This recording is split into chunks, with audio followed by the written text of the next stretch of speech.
Salut les skates tous, j'espère que ça roule. Alors aujourd'hui je vais vous parler des différents skates possibles pour vous aider dans l'achat de votre premier skateboard. Mais pour commencer, parlons des différentes pratiques. Alors bien sûr, il y a le skateboard freestyle, où le principe c'est de rentrer un maximum de tricks sur un maximum de spots. C'est une pratique très sportive et aussi assez casse-cou. Quand vous regardez les vidéos, ça a l'air hyper facile, mais ne vous y trompez pas, c'est vraiment éprouvant. Les pros du skate freestyle sont vraiment des sportifs de haut niveau. Et il y a plusieurs sous-catégories. Il y a le street, qui consiste tout simplement à faire du skate dans la rue ou dans des skateparks adaptés, avec notamment le flat. Le flat, c'est faire des ollies ou des flips ou encore autres figures très compliquées. Vous avez aussi le fait de réaliser des gaps. Les gaps, c'est faire des gros ollies par-dessus des sets de marche ou par-dessus des hauts murets. Tout ce que vous réussissez à faire au flat, vous pouvez après le tenter sur les gaps. Et puis, il y a les slides, ce qui consiste à glisser sur sa planche ou sur ses trucks, sur des rails ou encore sur des bancs ou sur des murets. En plus du street, vous pouvez faire de la rampe ou du ball, où l'esprit c'est d'aller le plus vite possible dans des courbes et de faire des figures en haut des courbes.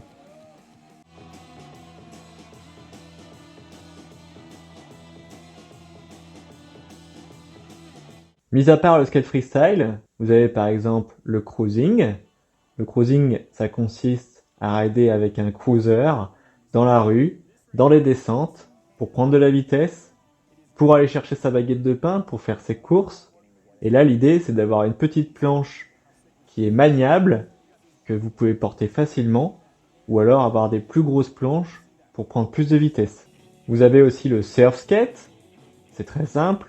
Il s'agit de reproduire les sensations du surf sur un skate. Il y a le skate électrique, pour les flemmards, qui veulent pas pousser entre deux déplacements. Attention tout de même, parce que ça peut devenir très dangereux quand vous prenez de la vitesse avec un skate électrique. N'oublions pas en plus le mountain board, pratique à part entière, qui consiste à aller se balader dans les forêts ou dans des pentes off-road. C'est généralement des immenses boards et les pieds sont maintenus dessus. Et puis au sens large, il y a la longboard. Donc avec le longboard, vous pouvez faire du freeride, du downhill, du cruising, du carving, du dancing ou encore du freestyle. Je vous fais une partie spécialement pour le longboard parce que c'est une pratique à part entière. Les communautés elles-mêmes ne se mélangent pas vraiment. En même temps, le longboard, freeride et downhill sont clairement des sports de plein air. Donc les spots pour pratiquer le longboard sont rarement les mêmes que ceux pour pratiquer le freestyle. Le downhill, c'est typiquement pour les assoiffés d'adrénaline. Ça consiste à descendre les pentes les plus rades possibles avec la vitesse maximum. Pour ça, il faut une planche solide, très stable et qui ne vibre pas d'un millimètre. Ce sont aussi des planches qui peuvent être difficiles à manipuler si vous débutez. Le freeride, en revanche, se veut plus joueur, avec l'objectif de perfectionner la maîtrise de sa board, de prendre les virages en dérapant, de passer en switch, de faire des 180, de descendre avec de la vitesse et de ralentir en dérapant un maximum. Pour ça, bien sûr, prévoyez les protections adaptées. Il y a souvent une bonne compatibilité entre les planches de skate downhill et les planches de skate freeride. Souvent, pour les planches de skate freeride, les roues sont quand même plus glissantes et les trucks un peu plus desserrés. Mais vous pouvez choisir une planche qui fait les deux. Ensuite, il y a le cruising ou encore le carving, pratique assez proches l'une de l'autre. Le cruising, ça consiste à rouler le plus longtemps possible avec une seule impulsion du pied au sol. Donc pour ça, il faut des planches qui roulent très bien. Et pour le carving, eh bien, c'est à peu près identique, sauf que vous allez chercher à prendre des superbes virages. Il est même possible d'apprendre une technique de pompage qui va vous aider à avancer rien qu'en pliant et en dépliant les genoux de manière habile par transfert de poids lors des courbes. Vous aurez bien compris que ce qui différencie le carving du cruising, c'est la flexibilité de la planche, la flexibilité des trucks. Donc vous pouvez choisir une planche qui fait un peu des deux, mais si vous avez envie de faire du carving, allez vers des planches plus souples et des trucks qui tournent bien. Dans les deux cas, vous avez des planches assez basses qui permettent de ne pas trop se fatiguer en posant le pied au sol, et vous avez même des montages avec les trucks qui sont montés sur la planche. Et puis alors, si vous avez envie de faire du carving avec de la musique dans les oreilles, vous êtes à même à pratiquer le dancing. Pour ça, vous aurez besoin d'une planche assez spacieuse qui vous permettra de déplacer vos pieds sur la planche pendant que vous dansez sur votre skate. Et il y en a même qui commencent à faire du vrai freestyle avec les longboards. Donc, au-delà du dancing, de se déplacer sur les planches, ils envoient des ollies, des flips, tout ce qui fait que vous pouvez faire des tricks sur le skatepark ou même dans la street. Pour faire du longboard freestyle, bien sûr, choisissez une planche avec un tail et un nose. Ils vous permettront de faire vos ollies. Attention, ça reste quand même bien moins facile d'apprendre à sauter avec une longboard qu'avec un skate freestyle dédié. Voilà grosso modo pour ce que je connais du longboard. Après, je sais qu'il y a des skates plus ou moins hybrides et qui vous permettent de pratiquer plusieurs de ces styles. Alors en général, le longboard ça vaut assez cher, donc c'est minimum 150 € le set et ça peut aller jusqu'à 400 € voire au-delà. Ce sont en contrepartie des matériels que vous pouvez garder assez longtemps parce qu'ils s'usent assez peu. N'hésitez donc pas à choisir une planche qui vous plaît car vous allez pouvoir en prendre soin.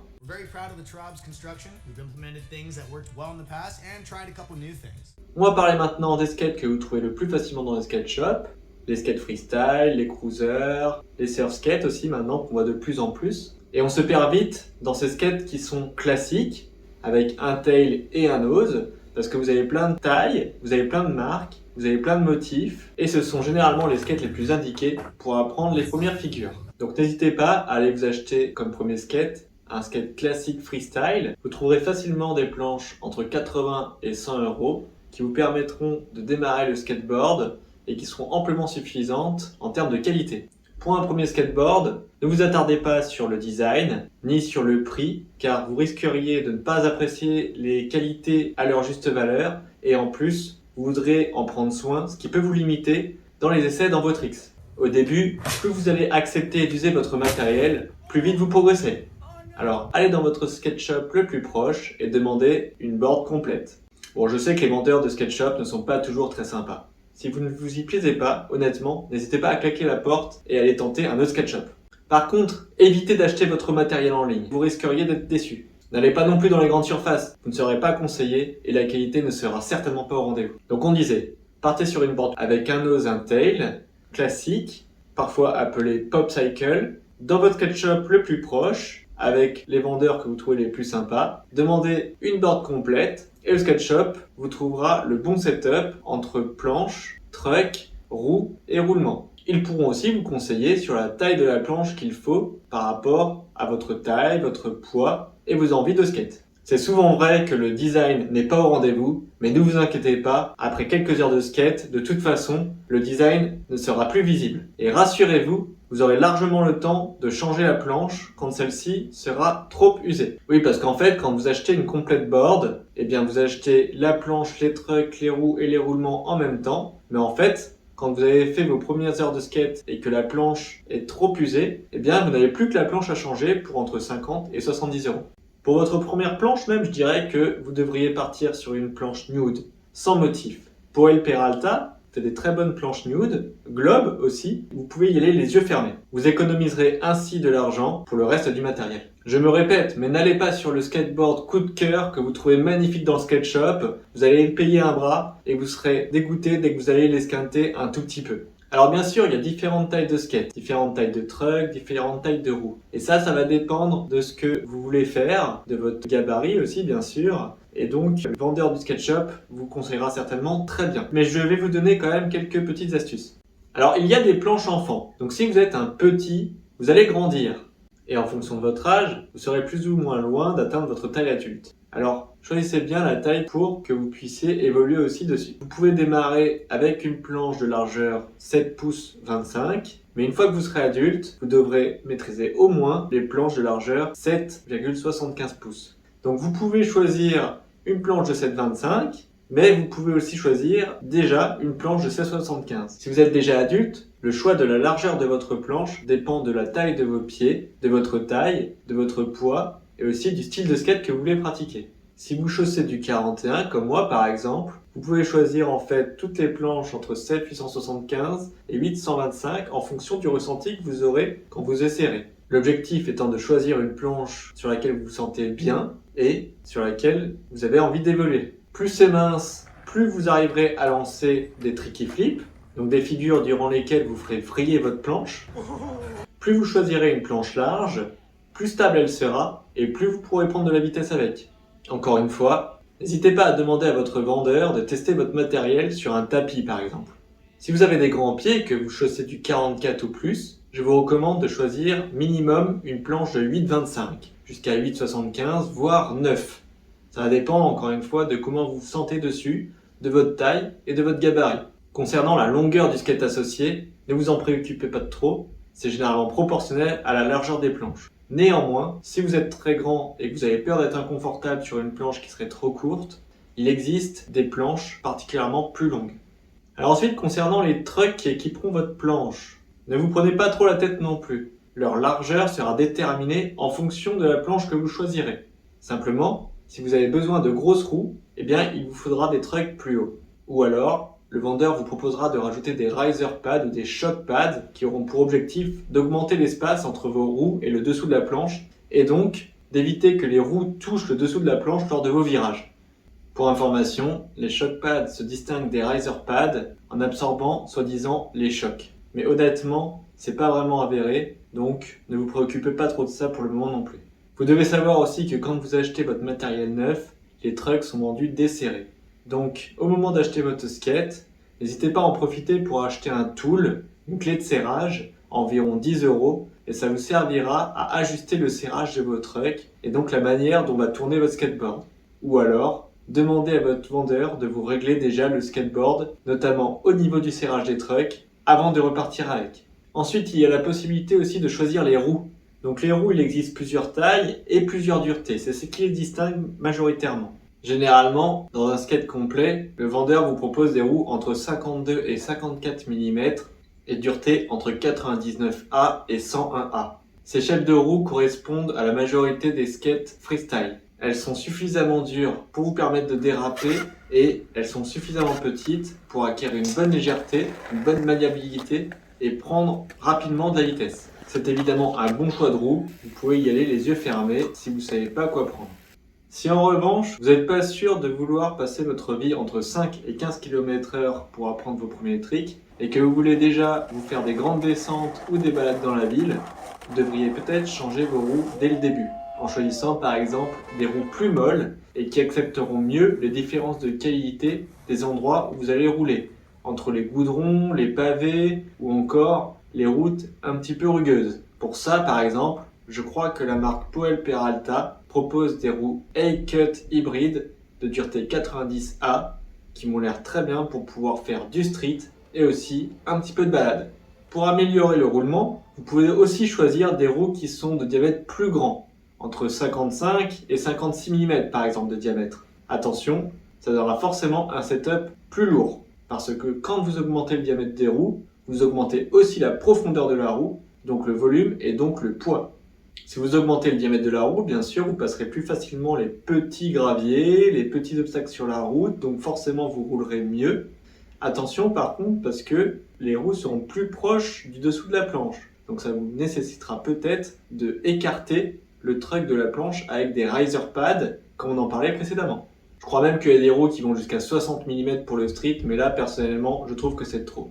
Après, c'est vous qui choisissez. Et puis à l'inverse, si votre but c'est de passer un maximum de temps sur votre skatepark tout ciré, tout neuf, allez plutôt sur des roues dures. Ça monte jusqu'à 103A, 104A je crois en dureté. Et là, vous allez rouler comme si vous glissiez sur une patinoire, ça va être super. Mais ces roues n'accepteront aucun défaut sur le bitume. Plus la dureté est importante, mieux vous allez glisser. C'est intéressant quand vous voulez perfectionner vos tricks au sol, ou encore que vous voulez vous amuser à faire des power slides. Le power slide, ça consiste à vous mettre à 90 degrés pour freiner et pour ralentir, ou simplement pour le style et faire des 180 glissés.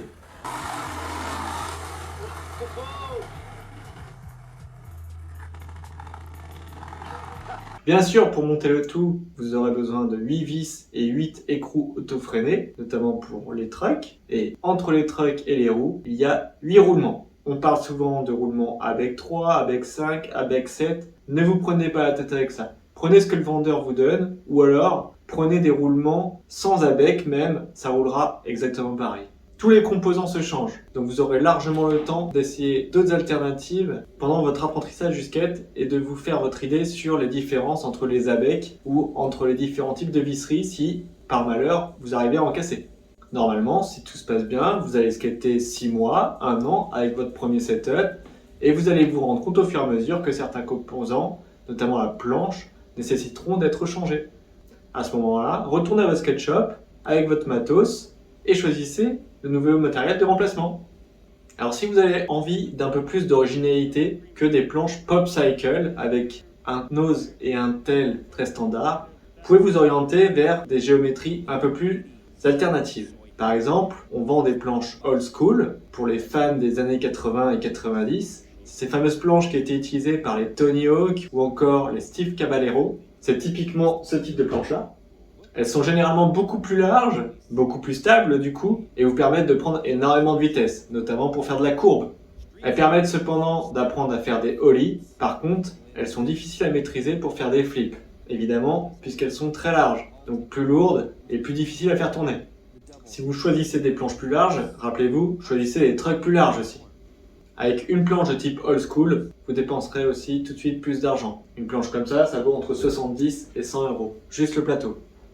Sinon, il y a les shape boards qui sont des bons intermédiaires entre les planches old school et les planches pop cycle que je trouve de plus en plus intéressantes avec pas mal de marques qui les proposent comme Madness Skateboard, Welcome Skateboard ou Polar Skateboard. Ce sont des planches avec un tail et un nose bien dessinés mais une géométrie différente entre l'arrière et l'avant. Ça peut permettre d'apprendre à faire des tricks avec une plus grande vitesse ou encore d'être complètement adapté à son style de ride souhaité.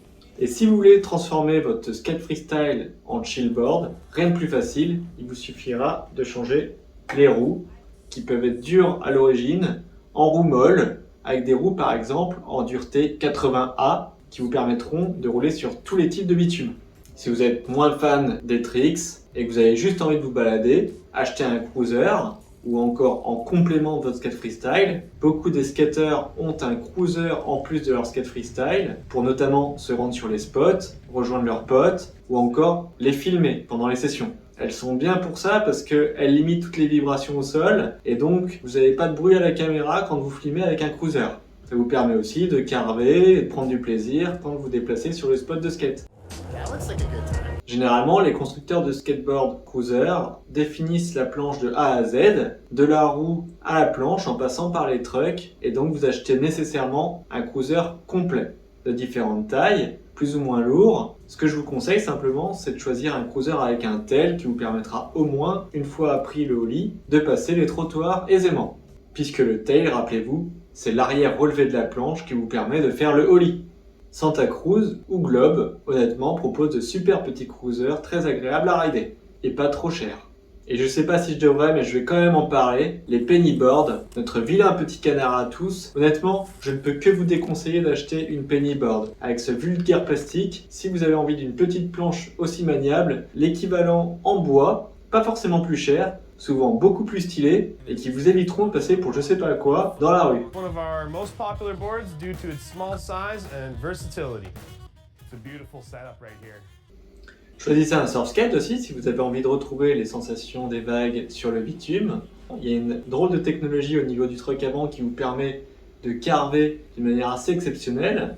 Sachez en revanche que les surf skates ne sont pas dédiés à une pratique de longue distance et vous risquez de vous enlacer assez rapidement si vous avez juste envie de pratiquer le skate quotidiennement devant chez vous. Vous pouvez donc acheter un Carver, c'est la marque qui fabrique ce type de surf skate.